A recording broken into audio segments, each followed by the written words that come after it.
네, 안녕하세요. 오늘 여러분과 같이 또 책을 읽을 책 날리지입니다. 오늘 읽을 책은 커피 과학이라는 책입니다. 제가 지난번에 커피 세계사라는 책을 여러분과 같이 읽었었는데 그 커피 세계사라는 책을 지으신 담베 유키히로 씨가 책을 썼고요. 그리고 그때 커피 세계사 역시 번역을 하셨던 윤선혜 선생님께서 번역을 한 커피 과학입니다. 이 책은 역시나 이 지은이 탐베 유키히로 선생님이 사이언스 과학을 하신 분이기 때문에 굉장히 과학적인 그러한 접근법으로 커피의 맛, 향 이런 것을 기술하고 있습니다. 그래, 어떻게 보면 우리가 커피의 맛과 향을 어떤 사람은 이 맛과 향을 좋아하고 어떤 사람은 또 다른 향과 맛을 좋아하는 거기에 숨겨져 있는 그런 어떤 과학적인 사실과 진실들에 대해서 저자는 아주 재미있게 잘 그려나가고 있습니다. 물론 중간중간에 여러분들이 좀 이해하기 어려운 좀 과학적인 용어들도 좀 나오고 있고요. 저 역시도 이걸 보면서 중간중간에 좀 어려운 단어들 때문에 책이 조금씩 막히고 그러기는 했지만은 우리가 모든 부분을 다 이해하기는 어렵지만 우리가 관심이 가고 흥미가 있는 부분을 위주로 해서 이해해 나간다면은 나름대로 저희는 이 책을 잘 읽었다고 말할 수 있지 않을까 그렇게 생각을 합니다. 책을 그렇게 많은 부분을 읽어드리지는 못하는 점을 많이 좀 아쉽게 생각을 하고요. 하지만 제 나름대로 제가 쭉 읽어보고 나서 이 부분은 꼭 여러분들과 나눠보고 싶다. 그런 부분들 위주로 제가 선별을 했으니까 같이 좀 보도록 하겠습니다. 커피 과학에서 어떻게 보면 화학적인 커피의 성분으로 빼놓을 수 없는 것이 카페인이라고 저는 생각을 하고요. 그렇기 때문에 이 책에서 카페인을 다루고 있는 부분을 이야기를 하겠습니다. 이 카페인은 커피를 선택하는 그러한 어떤 선택지에서 중요한 어떤 항목으로 작용을 하죠. 어떤 분들은 카페인 때문에 커피를 못 드시는 경우도 있고요. 그렇기 때문에 디카페인 커피도 나왔습니다. 그리고 맛의 관점에서 봤을 때 카페인 역시 쓴맛을 또 가지고 있고요. 그렇기 때문에 우리는 이 카페인에 대해서 좀 알아둘 필요가 있다고 저는 생각합니다.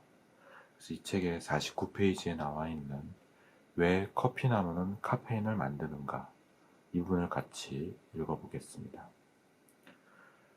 커피나무의 새 잎에는 카페인이 고농도로 함유되어 있다. 잎이 성장하면서 카페인 양은 점차 감소한다.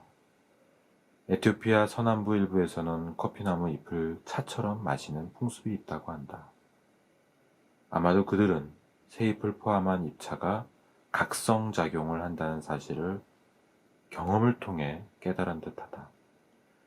녹차나 홍차 등을 만드는 녹차나무도 새 잎만을 따서 말린 차가 인기이지 않은가. 차나무 역시 오래된 잎보다 새 잎에 카페인이 많이 들어있다. 그렇다면 커피나무나 차나무는 왜, 무엇 때문에 카페인을 만든 것일까? 커피나무에서 카페인을 가장 많이 함유한 곳은 생두, 즉 종자이다. 사실 카페인은 다른 식물의 생육을 저해하는 작용을 해서 지면에 떨어진 종자에서 카페인이 녹아내려 주변으로 퍼지면 주변 식물들의 성장을 억제한다. 자신만이 잘 자랄 수 있는 환경을 조성하는 셈이다. 커피나무나 차나무의 새 잎에 카페인이 다량 함유된 것을 놓고 일각에서는 아직 부드러운 새잎을 외부의 적으로부터 지키기 위함이라고 본다. 카페인이 일부 곤충이나 민달팽이, 달팽이들에 대해 독성을 나타내고 이들을 퇴치하는 효과가 있기 때문이다. 즉 카페인은 외적의 침입으로부터 새잎을 지키기 위해 식물이 만들어내는 화학 병기 중 하나라고 볼 수 있다. 단 현재 커피 농원에서는 카페인을 많이 함유한 잎과 종자를 먹는 곤충도 발견되며 차 나무에도 동나방의 애벌레 등 잎을 먹는 천적이 많이 존재한다.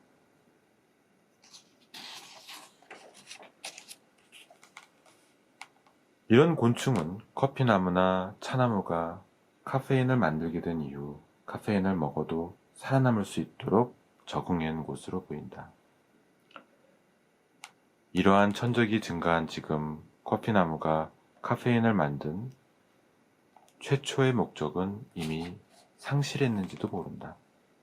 그러나 한편으로 카페인을 만들어내기 때문에 커피나무도 차나무도 사람들에게 기호식품으로 인정받을 수 있었다.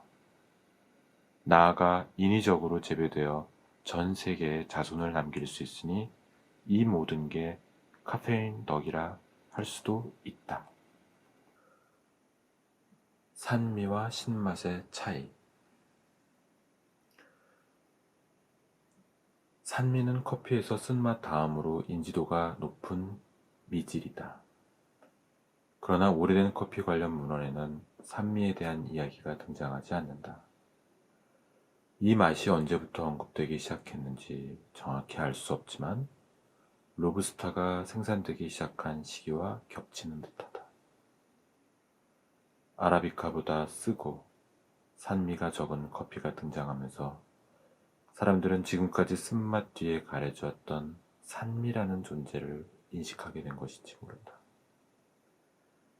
많은 커피 관계자들은 양질의 커피에는 산미가 있다 라고 말하면서 커피의 산미를 마시는 것으로 인식한다.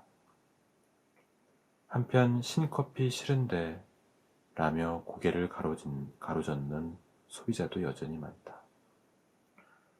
사실 커피업계에서는 산미가 있다. 시다를 전문용어로 구별해 사용한다. 양자의 차이는 산미의 강도이다. 즉 산미가 도를 넘어 불쾌한 느낌일 때 시다고 표현한다.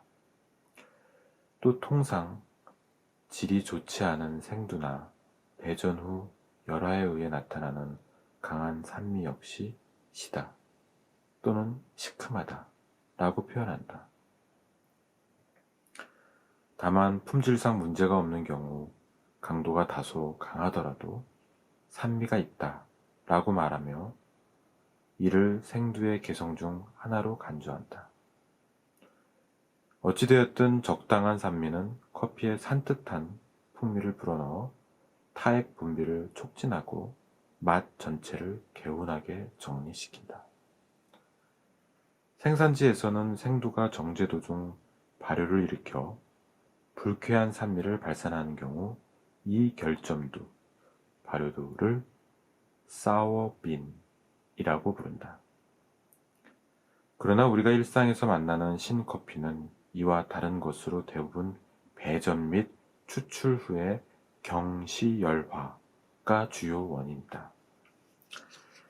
가장 많이 볼 수 있는 화학 변화는 배전 후 락톤류가 수분과 반응해 산으로 변하는 현상인 스테이링이다. 이를 산화라고 부르는 사람이 있지만 엄밀히 말하면 가수분해 반응에 의한 산성화일 뿐 전자 수소를 동반하는 산화 반응은 아니다. 또 하나의 화학 변화는 산패로 배전 원두에 들어있는 유지가 공기산화하면서 pH가 저하되는 현상이다. 향과 맛있음. 커피의 맛있음을 논할 때 맛과 함께 중요한 것이 바로 향이다.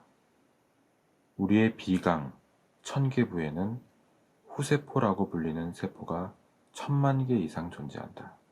그림 4-4. 미각에서는 수용체를 가진 미세포와 정보를 전달하는 미신경이 각각 독립적인 별도의 세포이지만 후세포는 스스로 신경세포, 후신경가 되어 전뇌에 있는 후구라는 영역과 직접 연결된다.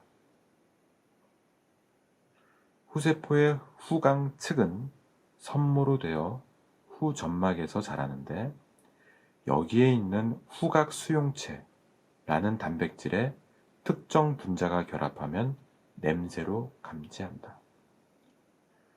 사람에게는 400종 가까운 후각 수용체 유전자가 존재한다. 각각의 후세포는 오직 하나의 수용체만 가지며 특정 냄새에 특화된다. 이것이 우리가 태어날 때부터 지닌 초고성능 냄새 센서이다. 후각 수용체는 종류가 매우 많고 그 유전자군이 발견된 것이 1991년으로 비교적 최근이다. 따라서 어느 냄새에 대응하는지 판명되지 않은 수용체가 대부분이다. 단 PTC 미맹처럼 특정 냄새를 느끼지 못하는 후맹이 존재한다는 것은 사실이다.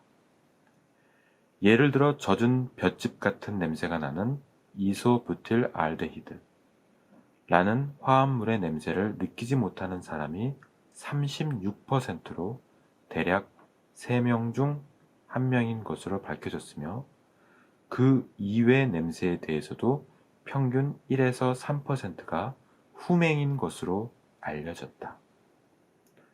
다시 말해 사람의 후각 유전자가 400종류이기 때문에 누구라도 특정한 몇몇 냄새에 대해서는 후맹일 확률이 높다는 얘기다. 이러한 후맹 역시 SMP 변이에 의한 것으로 보이는데 가령 이소부틸 알데히드 후맹의 경우 OR6B2라는 후각 수용체 유전자 주변에 점 변이가 나타난다. 커피에서 중요한 성분과 관련해 어느 수용체가 관여하는지 현재까지 나온 연구 결과는 없다. 다만 간혹 커피 후맹이 있다는 보고자료는 나온 만큼 향후 진전이 기대된다.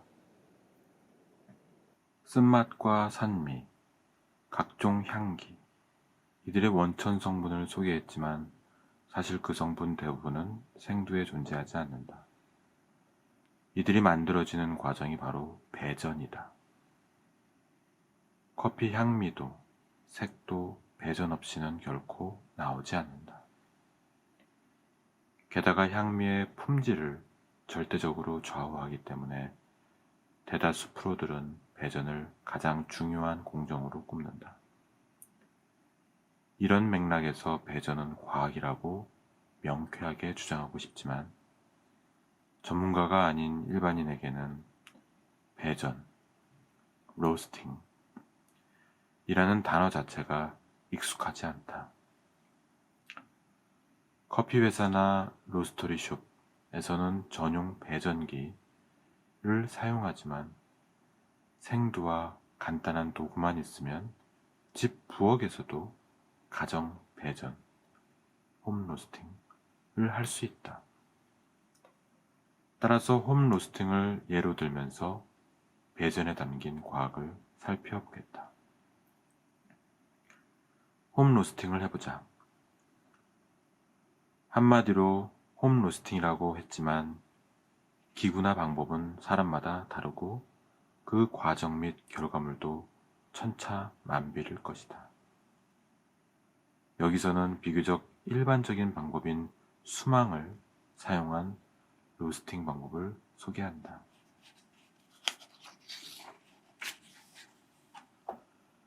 준비물은 다음과 같다. 생두. 인터넷이나 생두를 파는 곳에 가면 손쉽게 구할 수 있다. 수망의 크기에 따라 다르지만 1회 사용량은 50에서 250g 정도가 적당하다. 볶은 이후에는 수분 등이 증발해 10에서 20%쯤 가벼워진다. 수망. 은행구이 등에 사용되는 손잡이가 있는 금속 그물망. 직경 10에서 25cm로 무겁지 않은 것이 좋다. 가스레인지.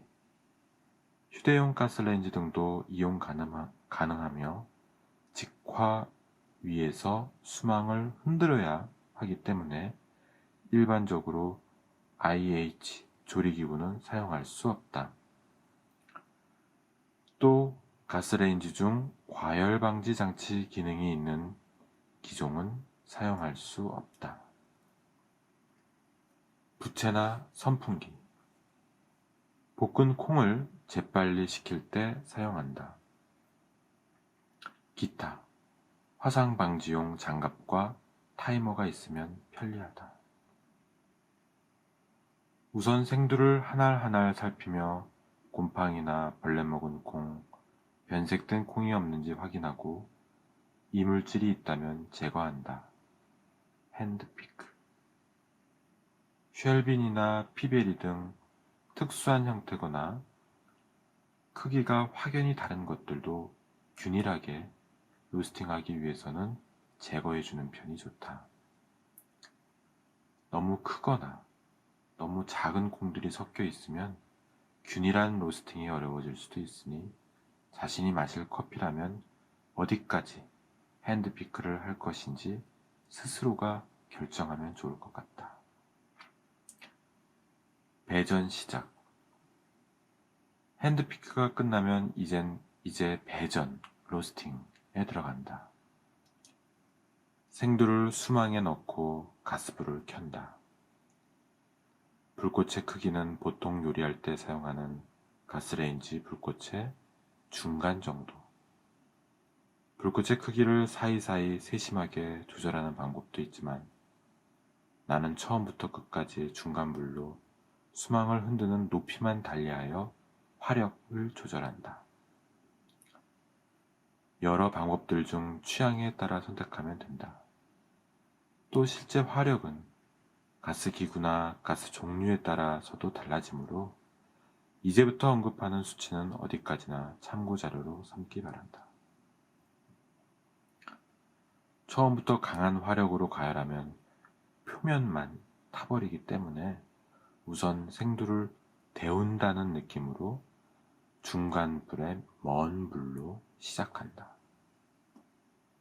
수망을 불꽃 위 30cm 높이에서 수평을 유지하면서 안쪽의 생두를 굴리듯 전후 좌우로 천천히 흔들어준다. 3분 정도 경과하면 풋내가 나기 시작하면서 수분 제거 단계에 들어간다. 수분을 날리는 속도를 높이기 위해 화력을 좀 더 높인다. 수망의 위치를 서서히 낮춰 불꽃에서 25cm 정도 되는 곳에 두고 계속 흔들어준다. 화력이 높아질수록 열이 균일하게 전달되기 쉬우므로 수망을 흔드는 속도도 함께 높여줘야 한다. 열을 머금은 콩은 조금 부드러워지고 연해진 콩에서는 수분이 계속 빠져나와 증발한다. 풋내에 약간 달콤한 듯한 향이 섞이기 시작한다. 잠시 후 콩 표면이 건조되면서 실버스킨, 체프이 벗겨져 주변에 심하게 날리는데 신경 쓰지 말고 계속해서 수망을 흔들어야 한다. 체프가 벗겨지기 전후에 생두가 가지고 있던 수분이 빠지기 시작한다.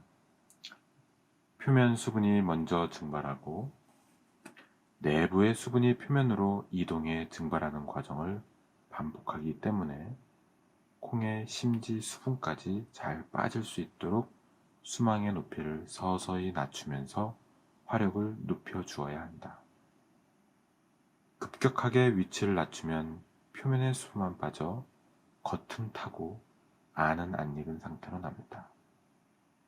이 경우 칼칼하고 아리면서 마시기 힘든 커피가 된다. 이 이후의 부분은 여러분이 각자 한번 읽어보시면 좋겠습니다. 7장에서는 추출에 대해서 이야기가 나오고 있습니다. 어떻게 보면은 좀 전에 읽은 배전, 홈 로스팅, 그러한 부분은 가정에서 물론 실천하기 비교적 쉽지만 그래도 아마 많은 분들이 그렇게 많이 시도해 보기는 좀 어려울 것 같고요. 하지만 많은 분들이 여전히 집에서 하는 것은 바로 이 추출이죠. 그래서 추출에 담겨 있는 과학, 이 부분을 여러분들이 좀 잘 읽어보시면은 집에서 추출할 때 훨씬 더 여러분 입맛에 맞는 그러한 커피를 얻을 수 있겠습니다. 230페이지, 추출은 멈출 때가 중요. 제가 정말 어떻게 보면은 직접 추출을 거의 매일 하는데 그때마다 정말 중요한 것은 멈춤이다 하는 것입니다. 커피 추출 현장의 지식과 이론 모델을 좀 더 비교하면서 이야기해보자. 일반인을 위한 커피책들은 커피를 맛있게 내리는 방법에 관해 여러 가지를 소개한다.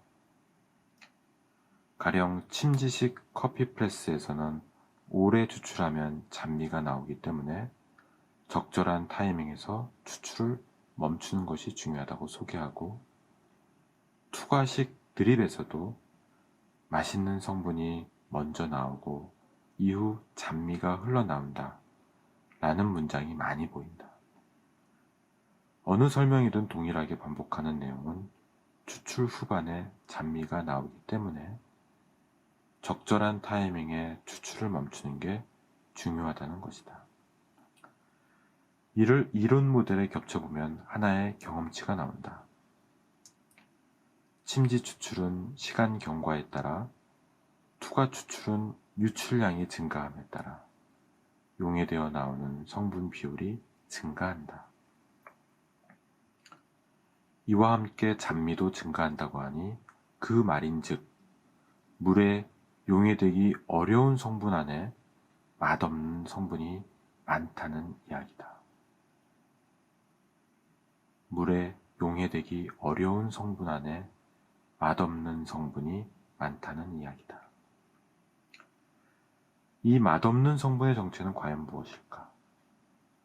너무 오래 추출한 커피 프레스나 드립 커피를 마시면 커피다운 쓴맛과는 다른 혀에 오래 남는 쓴맛과 떫은 맛이 느껴진다.